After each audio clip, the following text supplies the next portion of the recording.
ಮಲೆನಾಡಿನಲ್ಲಿರುವ ಭದ್ರಾ ಜಲಾಶಯದಲ್ಲಿ ಒಳಹರಿವು ಇಳಿಕೆಯಾಗಿದೆ. ಮುಂಗಾರು ಮಳೆಯು ಜಿಲ್ಲೆಗೆ ಬಹುತೇಕ ಕಡಿಮೆಯಾಗಿರುವುದರಿಂದ ಜಿಲ್ಲೆಯಾದ್ಯಂತ ಜಲಾಶಯಗಳು ಈಗಾಗಲೇ ಭರ್ತಿಯಾಗಿ ಡ್ಯಾಂನಿಂದ ನದಿಗೆ ನೀರು ಬಿಡಲಾಗಿದೆ. ಭದ್ರಾ ಜಲಾಶಯದ ಇಂದಿನ ಮಟ್ಟ 180.5 ಅಡಿ ಇದ್ದು, ಶುಕ್ರವಾರ ಜಲಾಶಯದ ಒಳಹರಿವು 8,825 ಕ್ಯೂಸೆಕ್ ಇತ್ತು. ಇವತ್ತು ಜಲಾಶಯದ ಒಳಹರಿವು 7,468 ಕ್ಯೂಸೆಕ್ಗೆ ಇಳಿಕೆಯಾಗಿದೆ. ಜಲಾಶಯದ ಹೊರಹರಿವು 6,311 ಕ್ಯೂಸೆಕ್ ಇದೆ. ಡ್ಯಾಂನ ಸುತ್ತಮುತ್ತಲಿನ ಭಾಗಗಳಲ್ಲಿ ಮಳೆಯ ಪ್ರಮಾಣ ಕಡಿಮೆಯಾಗಿದ್ದು, ಡ್ಯಾಂನ ಒಳಹರಿವಿನಲ್ಲಿಯೂ ಇಳಿಕೆ ಕಂಡುಬಂದಿದೆ.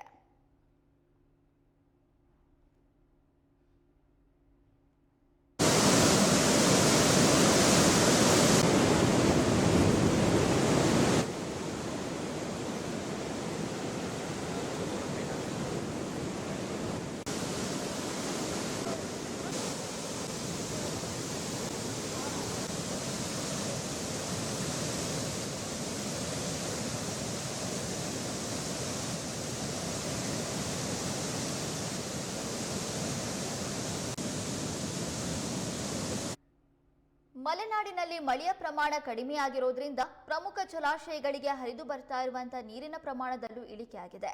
ಮಲೆನಾಡಿನಲ್ಲಿರುವ ಭದ್ರಾ ಜಲಾಶಯದಲ್ಲಿ ಒಳಹರಿವು ಇಳಿಕೆಯಾಗಿದ್ದು, ಜಲಾಶಯದಿಂದ ಹೊರಹರಿವು ಕೂಡ ಕಡಿಮೆಯಾಗಿದೆ. ಜುಲೈ ತಿಂಗಳಿನಲ್ಲಿ ಅಬ್ಬರಿಸಿದ್ದ ಮಳೆರಾಯ ಡ್ಯಾಂನ ಭರ್ತಿಗೆ ಕಾರಣವಾಗಿದ್ದ. ಆ ಹಿನ್ನೆಲೆಯಲ್ಲಿ 186 ಅಡಿ ಗರಿಷ್ಠ ಮಟ್ಟ ಹೊಂದಿದ್ದಂತಹ ಭದ್ರಾ ಜಲಾಶಯ ಈಗಾಗಲೇ ಭರ್ತಿಯಾಗಿದ್ದು, ಜಲಾಶಯದಿಂದ ನೀರನ್ನು ಹೊರಬಿಡಲಾಗ್ತಾ ಇದೆ. ಸದ್ಯ 186 ಅಡಿ ಗರಿಷ್ಠ ಮಟ್ಟ ಹೊಂದಿರುವಂತಹ ಜಲಾಶಯದಲ್ಲಿ 180.5 ಅಡಿಯಷ್ಟು ನೀರು ಸಂಗ್ರಹವಾಗಿದೆ. ಇನ್ನು ಶುಕ್ರವಾರ ಒಳಹರಿವು 8,825 ಕ್ಯೂಸೆಕ್ ಇತ್ತು. ಆದರೆ ಇವತ್ತು ಒಳಹರಿವಿನಲ್ಲಿ ಮತ್ತಷ್ಟು ಇಳಿಕೆಯಾಗಿದೆ.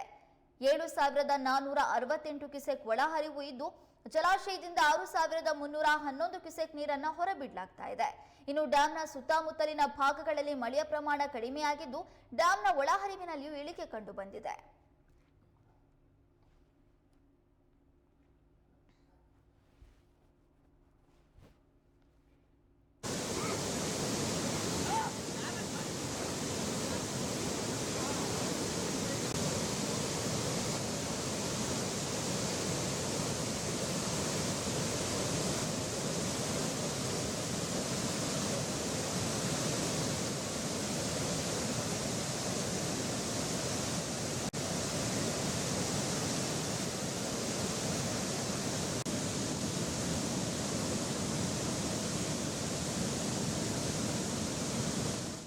ಜುಲೈ